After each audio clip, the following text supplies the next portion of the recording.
11টা বেজে গেছে, এসে গেছে। এবার এই প্লেনটা পড়বে।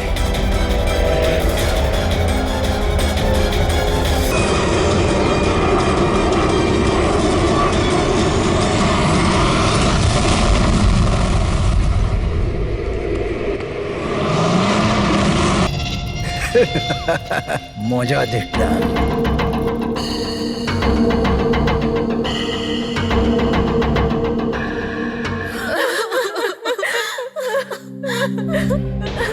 তো প্লেনে আপনাদের তিনজনের হাজবেন্ড ছাড়া শুধু পাইলট ছিল?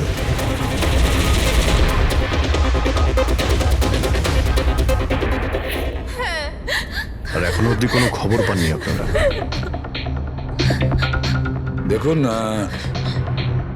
অথরিটিকে পুরো জিজ্ঞাসাবাদ করেছি, আর ওরা বলেছে যে প্লেনে কোনো টেকনিক্যাল প্রবলেম ছিল না।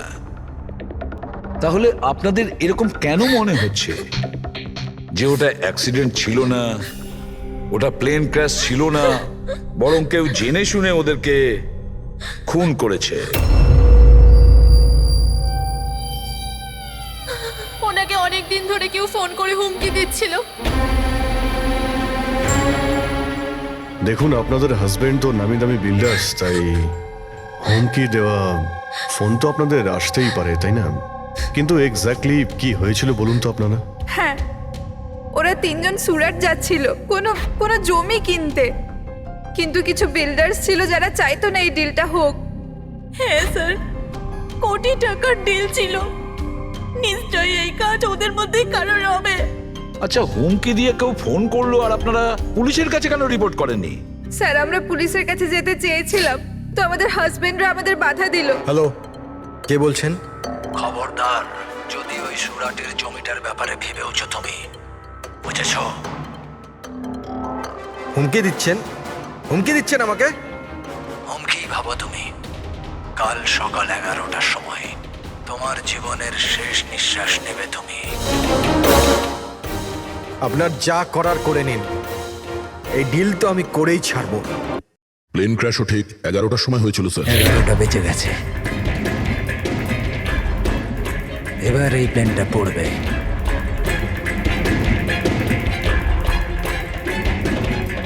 এটা কোনো কাকতালীয় ঘটনা হতে পারে না। আপনি বলুন স্যার, যে একটা জমির টুকরো কারোর জীবনের থেকে বড় হতে পারে কি? দেখুন, আমি আপনাদের প্রমিস করছি, যারা এই কাজটা করেছে তাদেরকে আমরা শাস্তি দিয়েই ছাড়ব।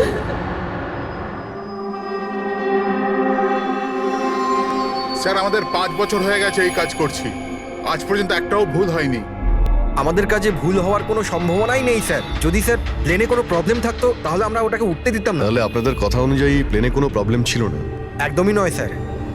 তাহলে প্লেনটা ক্র্যাশ হলো কি করে? হ্যাঁ, 4 জন মারা গিয়েছেন, কে দায়িত্ব নেবে তার? স্যার, আমি নিজেই খুব অবাক হয়েছি যে এটা ঘটলো কি করে। ফ্লাইট রেকর্ডার জানেন তো আপনারা, যাকে আমরা ব্ল্যাক বক্স বলি, সেখানেও সবকিছু নর্মাল দেখাচ্ছে। নর্মাল বললে কাজ চলবে না, সব কিছু ডিটেলে বলুন, শুরু থেকে, টেক অফ হওয়ার আগে থেকে কি হয়েছিল? আমরা পুরো প্লেন চেক করে পাইলটকে হ্যান্ডওভার করে দিয়েছিলাম। তারপরে ওই 3 বিজনেসম্যান প্লেনে করে সুরাটের দিকে রওনা দিল।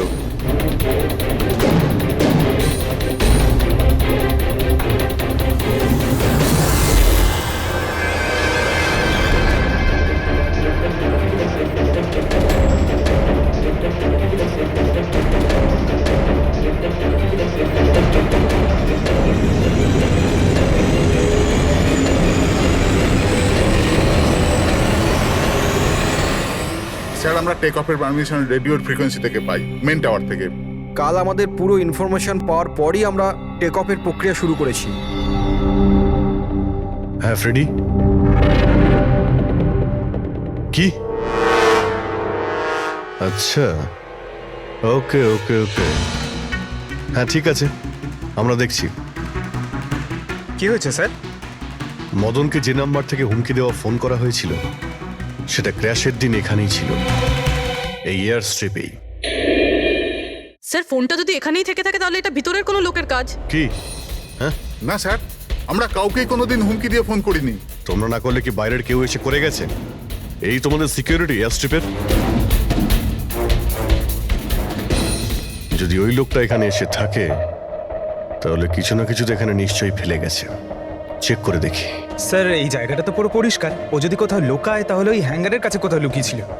ঠিক আছে, ওখানে দেখি। আপনারা আসুন আমাদের সঙ্গে।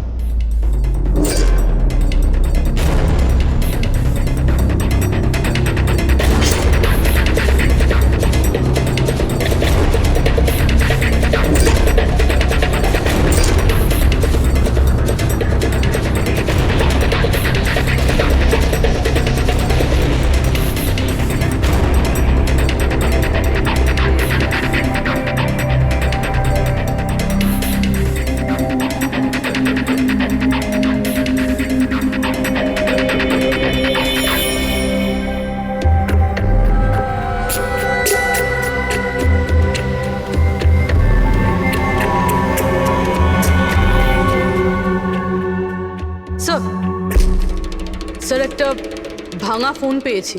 স্যার আমার মনে হয় হুমকি দেওয়ার জন্য এই ফোনটাই ব্যবহার করেছিল। হতে পারে, ইউজ করে ভেঙে দিয়েছে। রেখে দাও, কিছু প্রমাণ তো নিশ্চয়ই পাওয়া যাবে। কোথায় পেলে তুমি এটা? স্যার ওখান থেকে। স্যার এখানে।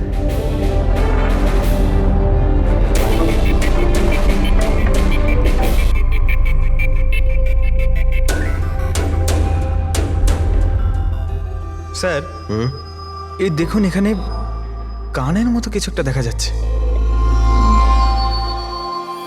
হ্যাঁ, তুমি তো ঠিকই বলেছ। ফোনটাও এখানে পাওয়া গেল, আর এই চিহ্ন। এমনটা নয় তো যে ওই অপরাধী এখানে হেলান দিয়ে ফোনে কথা বলছিল আর আমাদের জন্য ও প্রমাণ রেখে গেছে এখানে। একটা কাজ করো, এর ছবি তুলে নাও। স্যার কানের চিহ্ন দিয়ে কিছু বোঝা যাবে? আরে কিছু না কিছু তো পাওয়া যাবে। ডক্টর সালুকাকে দেব, উনি শিওর কিছু করবেন।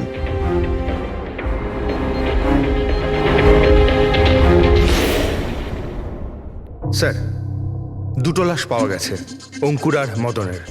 অঙ্গদ আর মদন। আচ্ছা, সুমিত আর ওই প্লেনের পাইলট?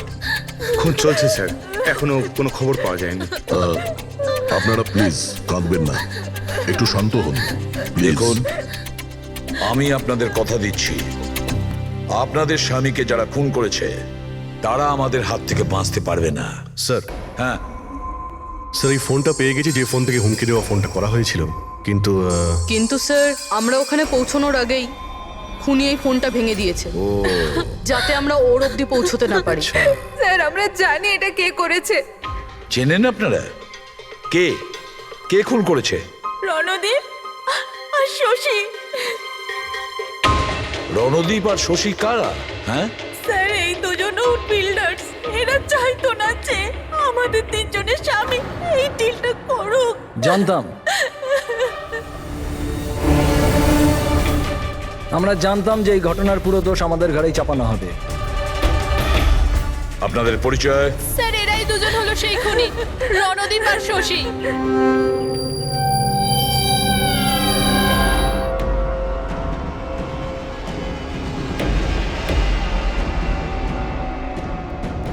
জানি না এই মহিলাদের আমাদের সঙ্গে কি শত্রুতা আছে। যাই হোক না কেন, আমাদের উপরই সবসময় দোষারোপ। আর আগেও একবার এরা আমাদের মিথ্যে অভিযোগে গ্রেফতার করিয়েছিল। আচ্ছা, কোন অপরাধে গ্রেফতার করিয়েছিল আপনাদের? আমাদেরও একটু বলুন। স্যার প্রথমবার যখন অঙ্কুরকে কল করে হুমকি দিয়েছিল, তো আমি পুলিশে রিপোর্ট লিখিয়েছিলাম এই রণদীপের বিরুদ্ধে। আর পুলিশ আমাকে গ্রেফতারও করেছিল, কিন্তু পরে আমি নির্দোষ প্রমাণিত হই। হ্যাঁ স্যার, আসলে ওই হুমকি দেওয়া ফোন ওই গ্রামবাসীদের ছিল যাদের জমি এরা নিতে চেয়েছিল। হ্যাঁ, ওই গ্রামের লোকগুলো তো এখনো জেলেই আছে। তো এই বাজে কাজটা তোমরা ছাড়া আর কে করতে পারে? দেখলেন স্যার, আবার আমাদের ওপর অভিযোগ। যদি আমরাই হামলা করে থাকি তাহলে সিআইডির কাছে আমরা কেন আসবো? কোনো ব্যাপার না, খুব তাড়াতাড়ি সমস্ত সমস্যার সমাধান হয়ে যাবে। হ্যাঁ, কারণ আমরা ওখানে অপরাধীর কানের চিহ্ন পেয়েছি। আর ব্যাস, সেটা থেকে তো আমরা পুরোটা জেনেই যাব যে খুনি কে। এই দেওয়ালে যে কাঁচা রং ছিল ওখানে এই যে কানের ছাপটা দেখা যাচ্ছে, এই কানের ছাপটা দেখো, কিছু দেখতে পাচ্ছ এতে? ওই কানের প্রিন্টে স্টারের মতন দেখতে কিছু ইমপ্রিন্ট আছে। আরো একটা কথা, এই যে অপরাধী এ সমুদ্রের আশেপাশে থাকে। এইটা কিভাবে জানতে পারলেন স্যার? আমি বলছি, এই ফোনটা, এই ফোনের যে ভাঙা অংশটা, এর ওপর আমি কিছু সমুদ্রের বালি আর মাছের কাঁটার টুকরো পেয়েছি। আচ্ছা আচ্ছা, তো যখন ওই লোকটা তার জুতো দিয়ে ফোনটা ভেঙেছিল তখন ওই বালি আর ওই মাছের কাঁটা জুতো থেকে বের হয়ে ফোনের মধ্যে চলে আসে। জুতোয় বালি আর এই তো মাছের মাথা কাঁটা খুলেছে। হতে পারে ওই লোকটা ফিশ মার্কেটের আশেপাশে থাকে। এখানে তো দুটো ফিশ মার্কেট আছে, একটা ভার্সোভা জেটিতে আর একটা আম্মার্ড আইল্যান্ডে। ব্যাস, তাহলে আমাদের কাজ হয়ে গেছে। এই দুটো ফিশ মার্কেটে গিয়ে খোঁজ নাও আর দেখো এমন কেউ আছে যে কানের মধ্যে স্টারের শেপের ইয়াররিং পড়েছে।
ওই লোকটাকে আমি দেখতে পেয়েছি। Okay sir. সবাই চলে এসো। Okay sir.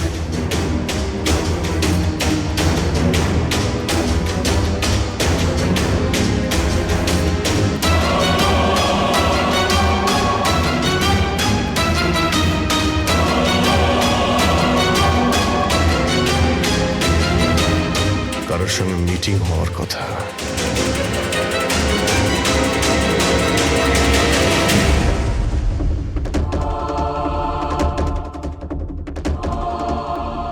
এই লোকটা কে চিনতে পারছি না তো।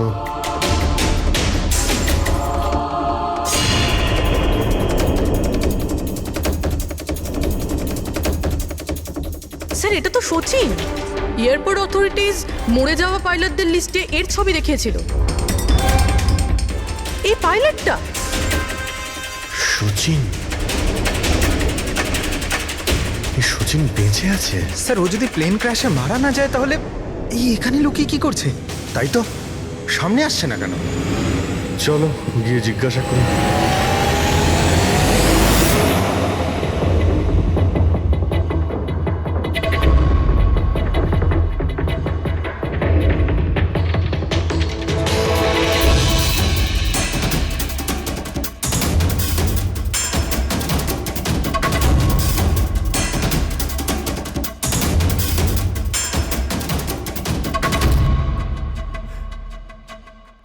স্যার। হ্যাঁ,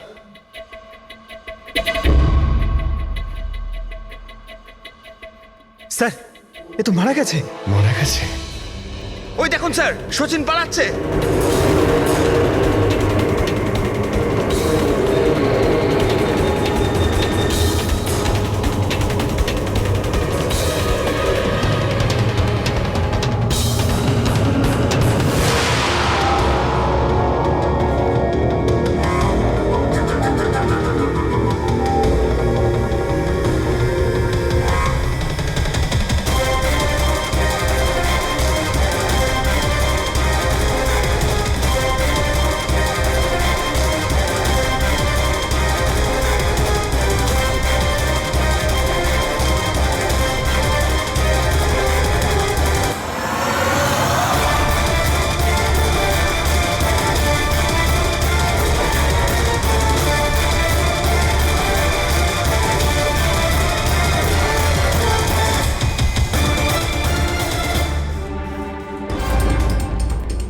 স্যার ওই লোকটা মনে হয় এমন কিছু রহস্য জানতো যেটা সচিন চাইতো না আমরা জানতে পারি, আর হয়তো সেই জন্যই ওকে মেরে ফেললো।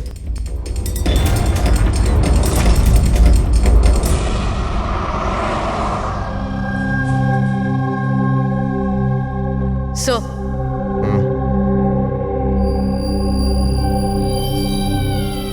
কি জিজ্ঞেস করতে চান আপনি আমাকে?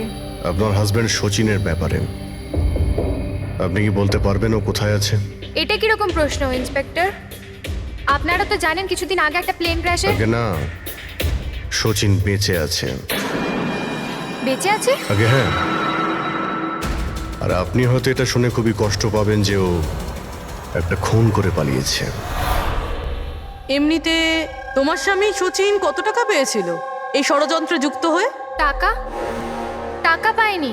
টাকা যদি পেয়ে থাকতো তাহলে আমি কফি শপে কাজ করতাম না। আর এমনিতেও আমাদের রিলেশন ঠিক চলছিল না। আপনাদের মধ্যে বনিবনা হচ্ছিল না? কি বলতে চাইছেন, মানে জিজ্ঞেস করতে পারি কি প্রবলেম ছিল? দীপ্তি নামের একটা মেয়ে আছে, এয়ার হোস্টেস। অনেকবার বলতো যে তোর সাথে ডিভোর্স নিয়ে ওর সাথে থাকতে চাই। কোনো সম্ভাবনাই নেই স্যার। আর ও যদি প্লেন থেকে প্যারাশুট নিয়ে লাফ দেয় তাহলে?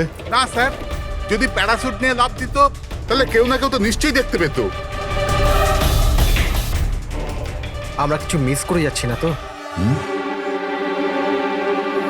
কি একটু আগে তুমি কি বললে, কি মিস করেছো?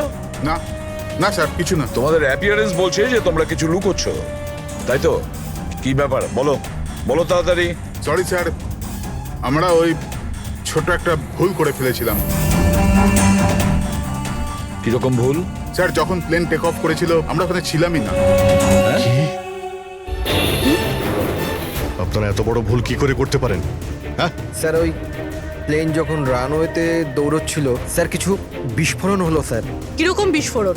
স্যার, কেউ একজন চকলেট বোম ফাটিয়েছিল, তো আমরা ওইটাই দেখতে গিয়েছিলাম যে কোথাও কিছু হয়নি তো। আরে এটা তো চকলেট বোম। আর স্যার যখন আমরা ফিরে এলাম তখন দেখলাম যে প্লেন উড়ে গেছিল স্যার। এটা ওই দাড়িওয়ালারই কাজ হবে স্যার। ওদের কনসেন্ট্রেশন নষ্ট করার জন্য। হ্যাঁ, কিন্তু অভিজিৎ, কেন? কিসের মোটিভ থাকতে পারে ওদের কনসেন্ট্রেশন ব্রেক করার জন্য? কিছু না কিছু তো গোলমাল আছে অভিজিৎ। আচ্ছা, যখন বোমটা ব্লাস্ট হয় তখন প্লেনটা বায়ুস্তরের কোন জায়গা ছিল? ওখানে গিয়ে দেখাও। আসুন স্যার। চলো দেখাও। আসুন।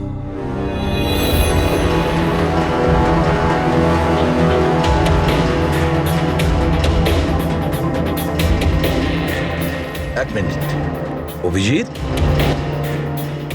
এ তো রক্ত, শুকিয়ে যাওয়া রক্ত। স্যার, রক্তের রং দেখে মনে হচ্ছে খুব বেশি পুরনো নয়, আজ বা কালকেরই। এই রক্ত কার রক্ত? এটা এখানে এলো কি করে? জানি না স্যার। জানি না? সব প্রশ্নের একটাই উত্তর তোমাদের, জানি না। তাহলে জানোটা কি তোমরা? স্যার, এয়ার স্ট্রিপের রক্ত মানে কিছু না কিছু হয়েছিল এখানে। এটা তো পরিষ্কার, কিন্তু কি হতে পারে? আর এই রক্ত, এটা কার রক্ত?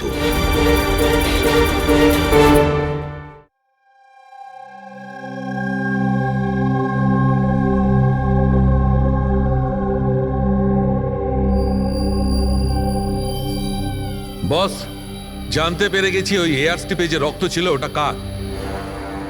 কার ছিল? এর পাইলট সচিনের।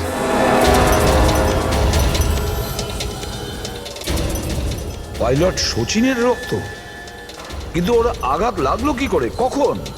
স্যার, যখন আমরা ওকে জেটিতে দেখেছিলাম তখনও একটা স্লিং ব্যান্ডেজ পড়েছিল, আর ওর হাতে ব্যান্ডেজও বাঁধা ছিল। কিন্তু ইঞ্জিনিয়ার আমাদের এটা বললো যখন সচিন টেক অফের জন্য যাচ্ছিল একদমই ঠিকঠাক ছিল, ওর হাতে কোনো রকম ব্যান্ডেজই ছিল না। এটার একটাই মানে দাঁড়ায় অভিজিৎ, সচিনের আঘাত এয়ার স্ট্রিপের সময়ই হয়েছে। প্লেনটা টেক অফ হওয়ার আগেই সচিন এয়ার স্ট্রিপে পড়ে যায়, আর ওর তখনই আঘাতটা লাগে। ঠিক এইরকমই হয়ে থাকবে বস, কারণ এই জন্যে সচিন প্লেন ক্র্যাশে মারা যায়নি, কারণ সচিন প্লেনে ছিলই না। কিন্তু ডক্টর সালুকে কেউ তাহলে সচিনকে প্লেন থেকে লাফাতে দেখেনি কেন? আরে ওই দাড়িওয়ালা ওখানে বাজি ফাটিয়েছিল না ওদের সরানোর জন্যে। এগুলো সব সচিন আর ওই লোকটার প্ল্যান ছিল।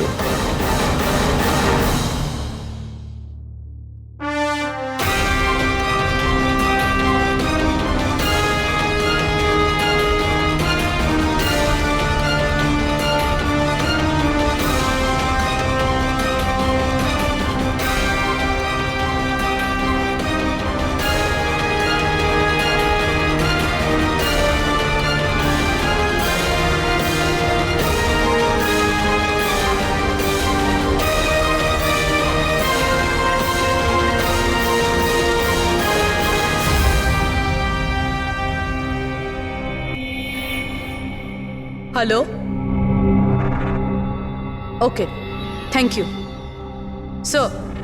সচিনের ওই গার্লফ্রেন্ড দীপ্তি যে সিঙ্গাপুরে থাকে, ওর নাম্বার পেয়ে গেছি। সচিন কি হয়েছে ওর? ও ঠিক আছে তো? দীপ্তি, একটা কথা বলো, শেষবারের মতন সচিনের সঙ্গে তুমি কবে কথা বলেছিলে? 2 দিন আগে। 2 দিন আগে? কিন্তু সচিনের ওয়াইফ তো আমাদের বলেছে তোমাদের দুজনের সম্পর্ক ভেঙে গেছে। না, হয়তো ওর বউকে এটা বলেনি যে ও আমার সাথে মিট করতে সিঙ্গাপুরে আসছে। আচ্ছা, সচিনের কবে আসার কথা সিঙ্গাপুরে? 1 সপ্তাহ বাদে। ও,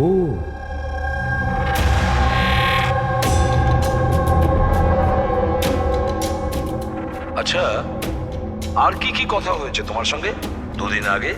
ও বলছিল যে ও অনেক টাকা পেতে চলেছে আর তারপরে আমরা দুজনে নতুন জীবন শুরু করতে পারি। কিন্তু আপনার এইসব প্রশ্ন, সচিন ঠিক আছে তো? ভয় পেও না, সচিনের কিছু হবে না। আর যদি দরকার পড়ে আমরা আবার তোমায় ফোন করব। Thank you. আচ্ছা, দীপ্তি আবার যুক্ত নয় তো এই প্ল্যানের সঙ্গে, এই সমস্ত ষড়যন্ত্রের সঙ্গে? পুরবি, একটা কাজ করো, সিঙ্গাপুর পুলিশকে পুরো ডিটেলস জানিয়ে দাও আর বলো যে ওরা এই দীপ্তির ওপর যেন নজর রাখে। Yes sir. স্যার, হ্যাঁ, সচিনের ওয়াইফের সঙ্গে কথা হলো স্যার। ও তো বললো যে সচিনের পাসপোর্ট বাড়িতেই আছে। কি? সচিনের পাসপোর্ট বাড়িতে? আর সচিন সিঙ্গাপুর যাওয়ার জন্য প্ল্যান করছে? এটা আবার হয়নি তো যে সচিন নকল পাসপোর্ট বানিয়েছে? নকল পাসপোর্ট? আচ্ছা, আমাদের ওই ঘেটু আছে না, ও কিন্তু নকল পাসপোর্টের ব্যাপারে অনেক কিছু জানে। হেড্রিক, একটা কাজ করো, পঙ্কজকে বলো যে সচিনের ফটো নিয়ে যেন ঘেটুর সঙ্গে দেখা করে। হ্যাঁ। Yes sir. আরও একটা কথা স্যার, সচিন যদি প্লেন টেক অফ হওয়ার আগে প্লেন থেকে ঝাঁপ দিয়ে থাকে তাহলে প্লেনটা ওড়াচ্ছিল কে?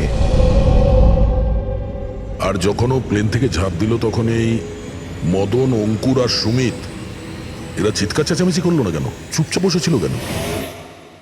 বস, প্লেন থেকে পড়ে গেলে এরকম সুযোগ পাবে কি করে? এরা 3 জনেই তো অজ্ঞান ছিল। কিন্তু স্যার, এরা জ্ঞানটা হারালো কিভাবে? পুরবী, এদের 3 জনের পেটের মধ্যে ব্ল্যাক কফি ছিল, আর ওই ব্ল্যাক কফিতেই নেশাদ্রব্য মেশানো ছিল। কি? ব্ল্যাক কফির সঙ্গে নেশার ওষুধ? I am boarding. আপনার coffee, thank you.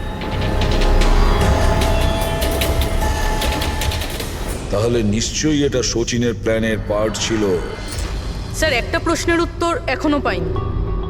Veena pilot নিয়ে প্লেনটা উড়লো কিভাবে? এর উত্তর হলো UAS. UAS, আনইন্টারাপ্টেবল auto pilot system.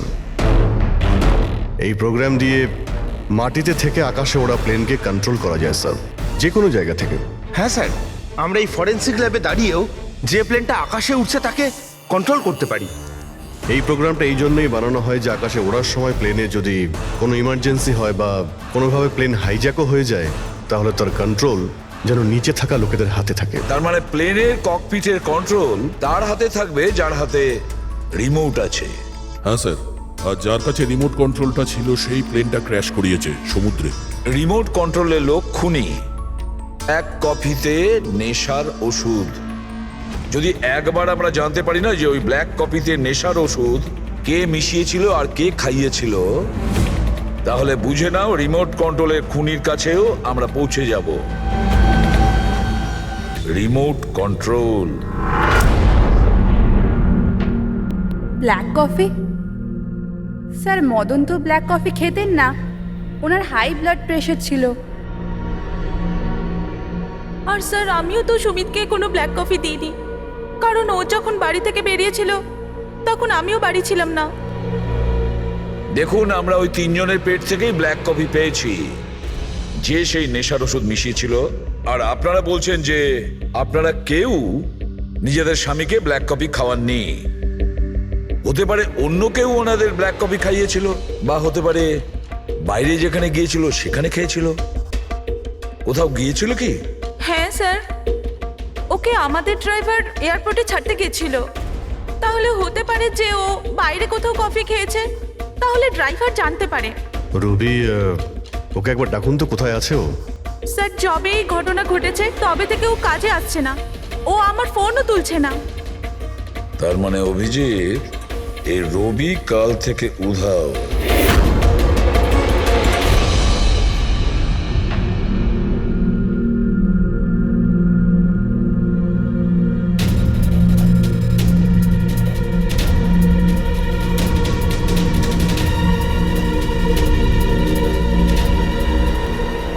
সরজান please একটু দেখি তো কি হয়েছে এখানে। দেখুন স্যার, এখানে খুব গন্ধ আসছে, আর এক্ষুনি পুলিশকে ফোন করেছিলাম কিন্তু এখনো কেউ আসেনি। আমরা সিআইডি থেকে।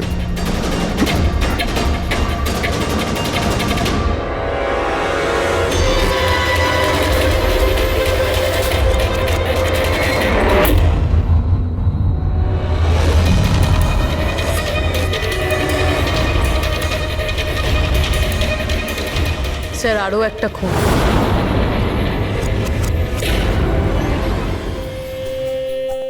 চলে আয়, জাস্ট ফলো মি।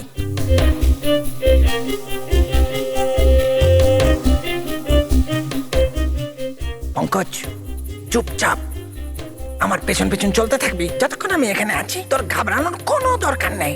এই যে ঘেটু, আমি না ভয় পাই না, আমি একজন সিআইডি অফিসার। চুপচাপ চল, ফলো মি, ওইদিকে চল।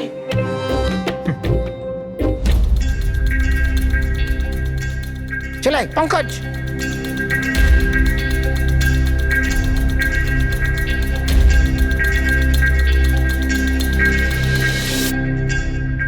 কি বন্ধু, শুনেছি তুমি খুব সুন্দর পাসপোর্ট বানাও। কে বললো? আমার একটা বন্ধু বলেছে। বন্ধু? কে বন্ধু? এ না, আমি চিনি না একে।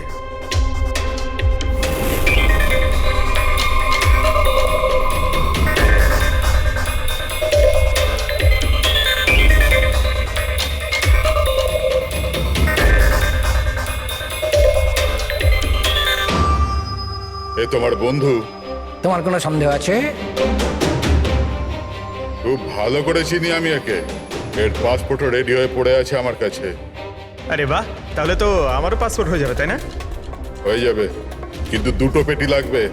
আরে দেবো তো 2 পেটি। বলো না কি চাই, আম চাই না 2 পেটি আপেল চাই, বলো কি চাই।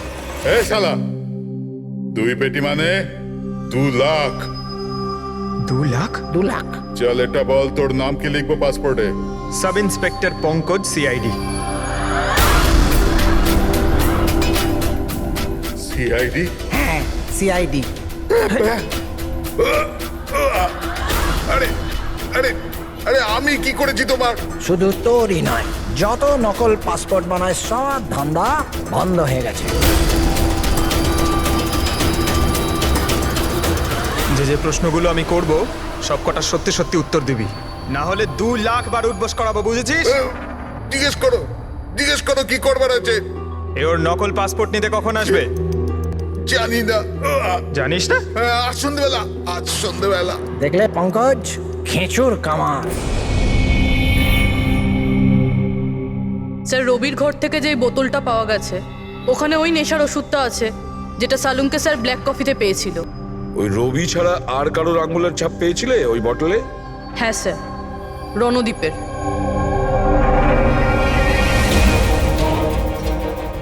রণদ্বীপ, এই রণদ্বীপ বিউরোতে এসে চেঁচিয়ে চেঁচিয়ে নিজেকে নির্দোষ প্রমাণিত করতে চাইছিল না? প্রথমে রবিকে ব্যবহার করে খুন করানোর জন্য, তারপর রবিকেই মেরে ফেলে। স্যার আমি রণদীপকে অনেকবার ফোনে ট্রাই করেছি কিন্তু ওর ফোন বন্ধ আসছে। একবার এই সচিনকে যদি আমরা পাই না, ওই আমাদের পৌঁছে দেবে রণদ্বীপের কাছে। সন্ধেবেলায় তো ও আসছে নিজের নকল পাসপোর্ট নেওয়ার জন্য।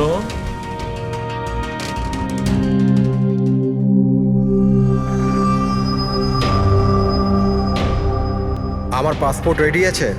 হ্যাঁ, তুমি এক কাজ করো, তোমার পাসপোর্ট ওর থেকে নিয়ে নাও, ওর কাছে আছে। আরে ভাই তাড়াতাড়ি করো, আমার কাছে বেশি সময় নেই। সত্যি বলেছিস তুই, তোর কাছে তো একদম সময় নেই। ব্যাস এইটা, এই ফটোটা চিপকে দি। এটা কি ধরনের মজা? মজা নয়, এটা সিআইডির উপহার। সিআইডি? বল, ওই প্লেন ক্র্যাশটা কি করে করেছিলি তুই?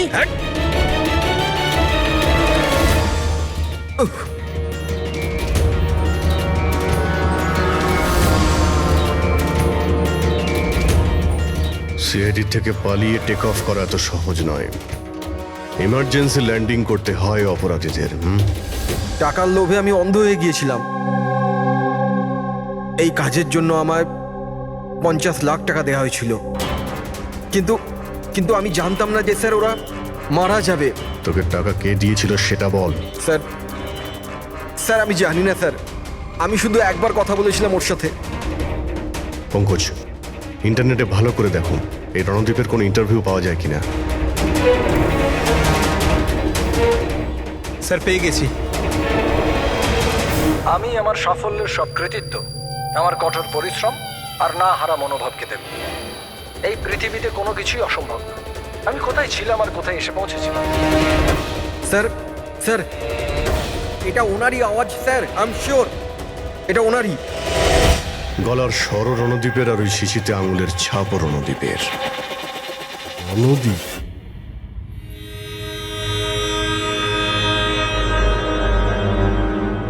স্যার সামনে গিয়ে রাইটে। স্যার এই রণদীপের ফোন তো অফ বলছে, ওর লোকেশন কি করে ট্র্যাক করব? আরে ফোন বন্ধ তো কি হয়েছে পঙ্কজ, ওর ভিডিওটায় মনে আছে? ওই ভিডিওটার মধ্যে ওর হাতে একটা ব্রেসলেট পড়েছিল। আমি ওই ইন্টারভিউ দ্বিতীয়বার চেক করেছি। কিন্তু স্যার ব্রেসলেট দিয়ে লোকেশন কি করে ট্র্যাক করব? পঙ্কজ, ওটা কোনো অর্ডিনারি ব্রেসলেট নয়। ওই ব্রেসলেটে জিপিএস ট্র্যাকিং লাগানো আছে। আর এরকম ব্রেসলেট বেশিরভাগ টাইপ 1 ডায়াবেটিসের লোকেরাই পরে। ব্রেসলেটে জিপিএস থাকে স্যার? হ্যাঁ, তার কারণ হলো যে ওর শরীর যদি কোনো সময় খারাপ হয়ে যায় বা ওর মাথা ঘুরে যায়, তাহলে ওর পরিবারের লোকেরা জিপিএস এর সাহায্যকে সহজেই ট্র্যাক করতে পারবে। কিন্তু স্যার এই জিপিএস বলছে রণদীপ।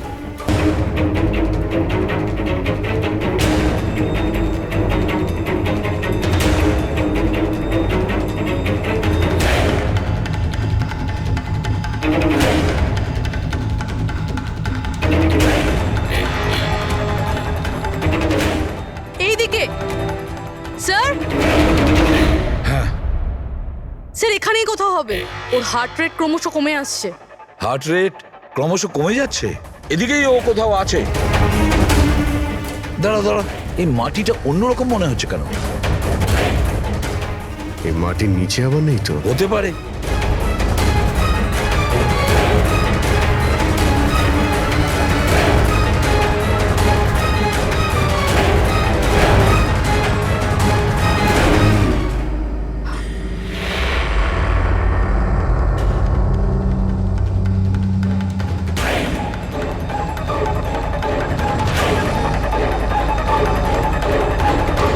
মাই গড,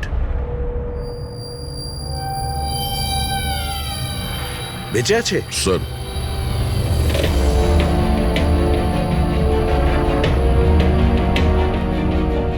স্যার আমরা তো ভেবেছিলাম যে এই লোকটাই খুনি, কিন্তু এখন দেখছি ওই তো মারা যাচ্ছিল। স্যার আমার মনে হয় না রবির খুন রণদীপ করেছে বলে, কারণ ব্যুরো থেকে বেরোনোর পরে ওর ব্রেসলেটের লোকেশন এখানটাই ছিল, ও অন্য কোথাও যায়নি। তার মানে যে সচিনকে টাকা দিয়েছিল সে রণদীপ ছিল না, অন্য কেউ ছিল। কিন্তু স্যার ভয়েস তো ওরই ছিল, গলার আওয়াজ তো ওরই ছিল। পুরোবি আওয়াজ চেঞ্জ করে কথা বলা কোনো ব্যাপার না। আর আজকাল স্যার এমন এমন মোবাইলের অ্যাপ এসছে যার সাহায্যে যে কেউ যে কোনো আওয়াজে কথা বলতে পারে। কিন্তু কে কে সে যে রণদীপকে ফাঁসানোর চেষ্টা করেছিল? সে কে ছিল যে কিনা নিজের ভয়েস চেঞ্জ করার অ্যাপ ইউজ করেছিল।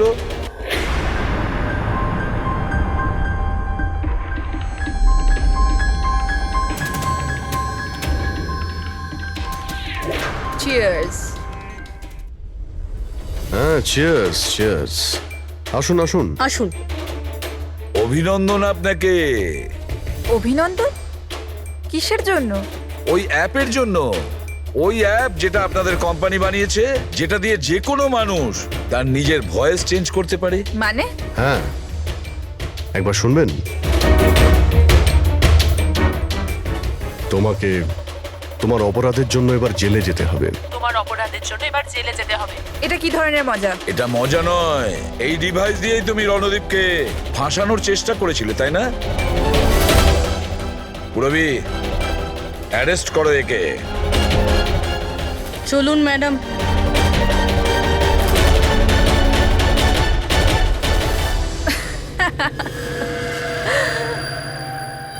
এত কিসের তারা আছে সিআইডি? একটু ওদিকে তো তাকান। এই, ছেড়ে দাও ওকে। বোকামি করো না। এই, ছেড়ে দাও এদের।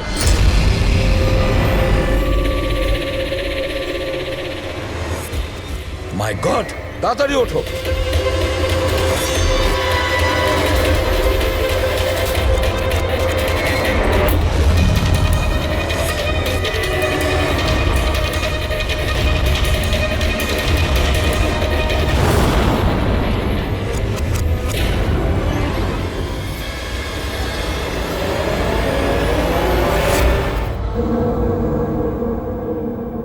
Good bye CID.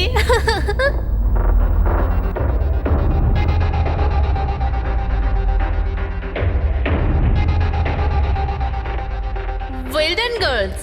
আজ পর্যন্ত বড় বড় অপরাধী যেটা করতে পারেনি সেটা আমরা করে দেখিয়েছি। সিআইডি তো পাগল হয়ে গেছে মনে হয়।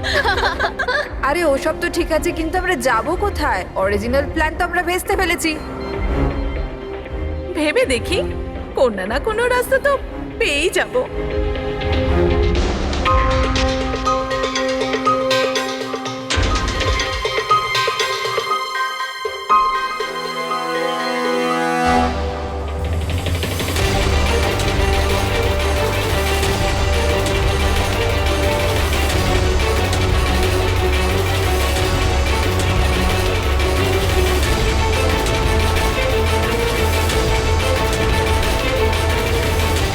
আরে কি করছিস? কিরকম ভাবে প্লেন ওড়াচ্ছিস তুই?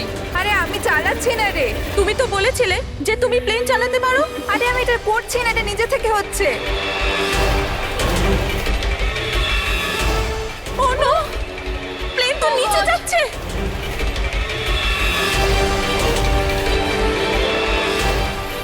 মনে হচ্ছে আমাদের ইউএস টেকনোলজি কেউ জানতে পেরে গেছে নাকি? কিন্তু কি করে?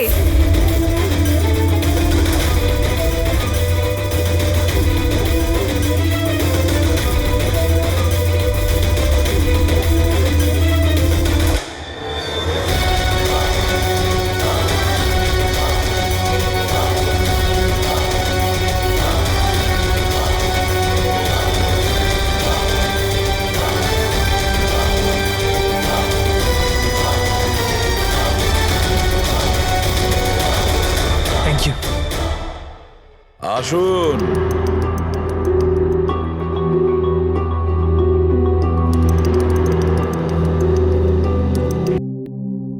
যে দেশে মহিলারা স্বামীর দীর্ঘ জীবনের জন্য ব্রত রাখেন, সেখানে আপনারা তিনজন মিলে আপনাদের স্বামীদের খুন করে দিলেন। নিশ্চয়ই কোনো উপযুক্ত কারণ ছিল এর। হ্যাঁ, কারণ ছিল। আমাদের হাজবেন্ডরাও ধোয়া তুলসী পাতা ছিল না।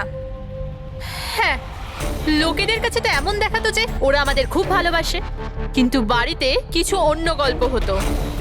না আমরা কোনো ভালোবাসা পেলাম, আর না কোনো সম্মান। অঙ্কুর তো কতবার রিয়ার উপর হাতও তুলেছিল। হসপিটালেও ভর্তি হতে হয়েছিল ওকে। এই সব থেকে বিরক্ত হয়ে আমরা আমাদের স্বামীদের কল করে হুমকি দিচ্ছিলাম। আর ভাবলাম সুযোগ ভালো আছে, তাই আমরা ওদের মেরে ফেললাম।